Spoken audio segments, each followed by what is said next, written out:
देखना, अब आगे हम नोट का टॉपिक पढ़ेंगे। आप लोग कूलाम का नियम पढ़े। मान लिया दो आवेश Q1 और Q2 एक दूसरे से r दूरी पर रखे गए हैं और बीच में कोई माध्यम नहीं है, अर्थात बीच में शून्य अवकाश है, या मान लिया हवा का माध्यम है, ठीक है ना, बीच में कोई पदार्थ नहीं रखा गया है। तब इनके बीच कार्य करने वाला जो विद्युत बल होगा, उस विद्युत बल को F0 करके मैं लिखा हूं। F0 = 1/4 पाई Fψ0 Q1 Q2 बटे r²। इसको समीकरण 1 कह दिया। ये सूत्र ऑलरेडी कूलाम के नियम में हम लोग पढ़े थे, ठीक है। अब मान लिया यही आवेश Q1 Q2 ही है, इनके बीच की दूरी r ही है, लेकिन इनके बीच में कोई माध्यम रख दिया गया है। और मान लिया जो माध्यम रख दिया गया है उसकी विद्युतशीलता, इसको सापेक्ष विद्युतशीलता बोलते हैं, Fψ है। और जब माध्यम नहीं होता है तब विद्युतशीलता Fψ0 था, लेकिन जब माध्यम आ गया विद्युतशीलता क्या है, Fψ है। तब इनके बीच कार्य करने वाला जो विद्युत बल होगा Fm, मतलब माध्यम का बल, मीडियन का बल, Fm = 1/4 पाई Fψ। यहाँ Fψ0 था तो यहाँ पर क्या आ जाएगा, Fψ। फिर दोनों आवेश Q1 Q2 है, Q1 Q2 बटे दोनों के बीच की दूरी r है, r²। अर्थात माध्यम का बल Fm = 1/4 पाई Fψ Q1 Q2 बटे r²। समीकरण नंबर 2। अब क्या किया गया है, समीकरण नंबर 1 में समीकरण नंबर 2 का भाग दिया गया है। समीकरण 1 भागाकार समीकरण 2 से। तो F0 बटे Fm बराबर F0 का ये वाला मान है पूरा, और बटे में Fm का ये वाला मान है पूरा। अब यहां पर देखना 1/4 पाई से 1/4 पाई कैंसिल हो जाएगा, Q1 Q2 बटे r² से Q1 Q2 बटे r² कैंसिल हो जाएगा। यहां बचेगा 1 बटे Fψ0, यहां बचेगा 1 बटे Fψ। तो नीचे वाला Fψ कहां जाएगा, ऊपर जाएगा, तो Fψ बटे Fψ0 हो जाएगा। और इसी Fψ बटे Fψ0 को Fψr कहा जाता है, और इसी Fψr को K द्वारा भी दर्शाया जाता है। K या Fψr को हम परावैद्युतांक अथवा डाई इलेक्ट्रिक नियतांक कहते हैं।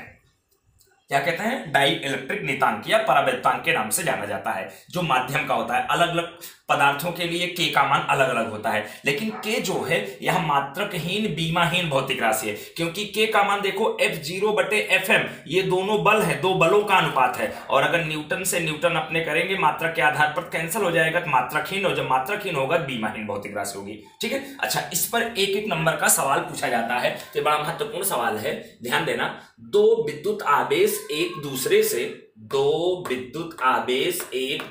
से शून्य अवकाश में रखे गए हैं, तो उनके बीच विद्युत बल 20 न्यूटन कार्य कर रहा है। एक दूसरे से शून्य अवकाश में रखे गए हैं और उनके बीच कार्य करने वाला विद्युत बल का मान कितना है, 20 न्यूटन है। और यदि उनके बीच में 4 परावैद्युतांक वाला या 4 डाइलेक्ट्रिक नियतांक वाला पदार्थ रख दिया जाए, तब विद्युत बल कितना होगा, ठीक है। तो यहां पर ध्यान देना, शून्य अवकाश का विद्युत बल F0 का मान कितना दिया गया है, 20 न्यूटन दिया गया है, और परावैद्युतांक अथवा डाइलेक्ट्रिक नियतांक K का मान कितना दिया गया है, 4 दिया गया है। जस्ट अभी हम लोग सूत्र पढ़े, F0 बटे Fm बराबर आपका क्या होता है, K। वही चीज देखो सूत्र लिखा हो, F0 बटे Fm बराबर K। अब माध्यम का बल पूछ रहे हैं, Fm बराबर क्या आ जाएगा, F0 बटे K। F0 का मान 20 न्यूटन है, बटे K का मान यहाँ 4 दिया गया है, ठीक है ना। तो 4 पंचे 20, अर्थात माध्यम का बल कितना हो जाएगा, 5 न्यूटन का हो जाएगा। अब इसी मेथड के 2 सवाल में दिया हूं, जब शून्य अवकाश का बल 30 न्यूटन हो, डाइलेक्ट्रिक नियतांक आपका 3 हो, तब माध्यम का बल कितना हो आपको ज्ञात करना है। और जब शून्य अवकाश का बल 45 न्यूटन हो और K मतलब परावैद्युतांक का मान 5 हो, तो डाइलेक्ट्रिक नियतांक का मान तो आपको माध्यम का बल ज्ञात करना है, जबकि डाइलेक्ट्रिक नियतांक यहाँ 5 दिया गया हो, बल का मान इतना हो, ठीक है। तो ये इस पर और भी बहुत सारे सवाल बनते हैं, एक एक नंबर का प्रश्न इस पर पूछा जाता है, ठीक है। अब इस चैप्टर का पहला महत्वपूर्ण प्रश्न, कूलाम के नियम का सदिश स्वरूप प्राप्त करो। कभी कभी ये प्रश्न ऐसा भी पूछते हैं, कूलाम का नियम अर्थात क्या, इसका सदिश स्वरूप प्राप्त करो।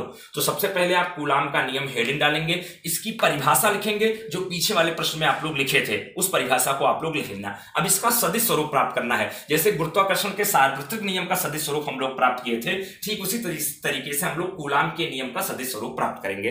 तो मान लिया यहां पर देखना O उद्गम बिंदु है, और यहां 2 आवेश हैं, एक आवेश Q1 है और दूसरा आवेश Q2 है, रखे गए हैं। तो मान लिया Q1 आवेश का स्थान सदिश R1 और Q2 आवेश का स्थान सदिश क्या है, R2 है। Q2 आवेश का स्थान सदिश क्या है, R2 है। अब दोनों आवेशों के बीच की दूरी, तो वेक्टर R21 बराबर आपका क्या आएगा R2 माइनस R1। ऑलरेडी हम लोग ये टॉपिक इस तरह से कैसे इसको सॉल्व किया जाता है गुरुत्वाकर्षण के सार्वत्रिक नियम में हम लोग पढ़े थे। तो वेक्टर R21 बराबर क्या होगा R2 माइनस R1। ठीक है, अब देखना यहाँ पर टॉपिक में लिख रहा हूं कि माना Q1 तथा Q2 आवेश ये मूल बिंदु O से आकृति अनुसार रखे गए हैं। माना Q1 तथा Q2 आवेश के स्थान सदिश क्रमशः R1 तथा R2 हैं, वेक्टर R1 तथा वेक्टर R2 हैं। ठीक है, अब यहां पर ध्यान देना Q1 आवेश के कारण Q2 आवेश पर लगने वाला विद्युत बल, Q1 आवेश के कारण Q2 आवेश पर लगने वाला विद्युत बल, तो इस विद्युत बल को F21 मतलब Q1 आवेश के कारण मतलब पहले आवेश के कारण दूसरे आवेश पर कार्य करने वाला विद्युत बल, इसलिए इसको F21 पीछे से पढ़ा जाता है। पहले आवेश के कारण दूसरे आवेश पर कार्य करने वाला विद्युत बल वेक्टर F21 बराबर 1/4 पाई एप्सिलॉन0 पहला आवेश Q1 इंटू Q2 बटे R स्क्वायर सूत्र होता है। तो यहां पर इन दोनों के बीच की दूरी वेक्टर R21 का स्क्वायर इंटू, अब चूंकि सदिश स्वरूप हम लोग लिख रहे हैं इसलिए इसका इकाई सदिश R21 कैप, जैसे x अक्ष का इकाई सदिश I कैप होता है, y अक्ष का इकाई सदिश J कैप होता है, z अक्ष का इकाई सदिश K कैप होता है, वैसे ही यहां पर जो Q1 Q2 आवेश का निकाय बन रहा है तो यहां पर जो F21 बल कार्य कर रहा है उसका इकाई सदिश क्या है वेक्टर R21, यहां पर R21 कैप करके लिखा गया है। अब आप लोग जानते हैं जहां पर यहां जो वेक्टर R21 है वो उसका मतलब क्या होगा R2 माइनस R1 तथा किसी भी सदिश का इकाई सदिश, जैसे यहां पर आप लोग ध्यान देना इकाई सदिश का सूत्र ऑलरेडी पढ़े थे, तो वेक्टर A का इकाई सदिश ए कैप बराबर होता है वेक्टर ए बटे मोड में वेक्टर ए। ये सूत्र ऑलरेडी आप लोग पार्ट 4 में पढ़े थे, उसी सूत्र का उपयोग किया गया है। वेक्टर R21 का इकाई सदिश मतलब R21 कैप बराबर वेक्टर R21 बटे मोड में वेक्टर R21। ठीक है, तो इसी प्रकार Q2 आवेश पर Q1 आवेश द्वारा लगने वाला विद्युत बल, यहां पर Q1 आवेश पर Q2 करण से विद्युत बल लगाए थे, जो विद्युत बल यहां पर देखो लिखा गया है F21।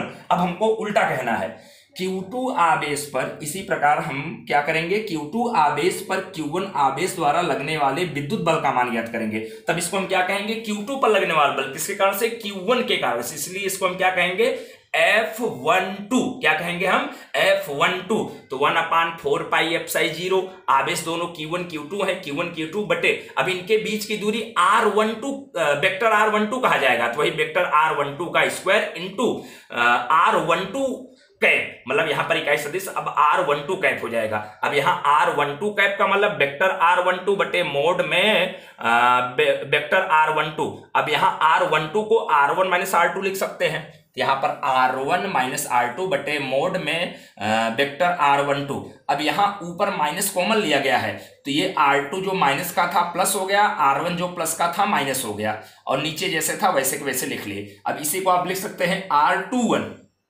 R2 माइनस R1 को हम क्या लिख सकते हैं R21, तो माइनस वेक्टर R21, और चूंकि यहां मोड है तो मोड होने के कारण से प्लस या माइनस का चिन्ह बदलता नहीं है, इसलिए R21 को R12 लिखा जा सकता है। तो माइनस वेक्टर R12 बटे मोड में वेक्टर R12, और इसी को वेक्टर R12 बटे मोड में वेक्टर R21 बटे में मोड में वेक्टर 2 मोड में 21 को आप लिख सकते हैं माइनस का चिन्ह आगे रहेगा, ये R21 कैप हो जाएगा। ठीक है, अब समीकरण नंबर 2 पर से, तो समीकरण नंबर 2 आपका ये है, देख रहे हैं ये यहां पर vector F12 equals to 1/4 pi एप्सिलॉन0 Q1 Q2 बटे R12 का स्क्वायर, इसी R12 को R21 का स्क्वायर देखो लिखा गया है, और यहां पर आपका क्या है R12 कैप को माइनस R21 कैप लिखा गया है, तो यहां पर माइनस R21 कैप लिखेंगे तो माइनस का चिन्ह यहां आगे लिख दिया हूं, इसलिए यहां पर लिखा गया है vector F12 equals to minus 1/4 pi एप्सिलॉन0 Q1 Q2 बटे में मोड में वेक्टर R21 का स्क्वायर इंटू R21 कैप। अब इससे समीकरण नंबर 3 कह दिया। अब समीकरण नंबर 1 और 3 पर से देखना, तो समीकरण नंबर 3 में जो वेक्टर F12 है उसको वैसे के वैसे लिख लिया, यहाँ माइनस का चिन्ह है वैसे के वैसे लिख लिया, और उसके अलावा ये पूरा मान अगर समीकरण नंबर 1 में हम देखें तो ये पूरा मान वेक्टर F21 के बराबर है, तो वेक्टर F21 के बराबर लिख दिया। इसका मतलब क्या हुआ कि प्रत्येक आवेश एक दूसरे पर समान मान के विद्युत बल लगाते हैं, लेकिन बल की दिशाएं क्या होती हैं, विपरीत होती हैं। तो यहां पर देखना Q1 आवेश द्वारा Q2 आवेश पर लगने वाले बल की दिशा क्या है, वेक्टर F21 इस डायरेक्शन में है। इसी तरह से Q2 आवेश द्वारा Q1 आवेश पर लगने वाला बल F12 की दिशा ये है। तो दोनों बल की दिशाएं परस्पर विपरीत है, लेकिन बल के मान क्या होते हैं, समान होते हैं। ओके।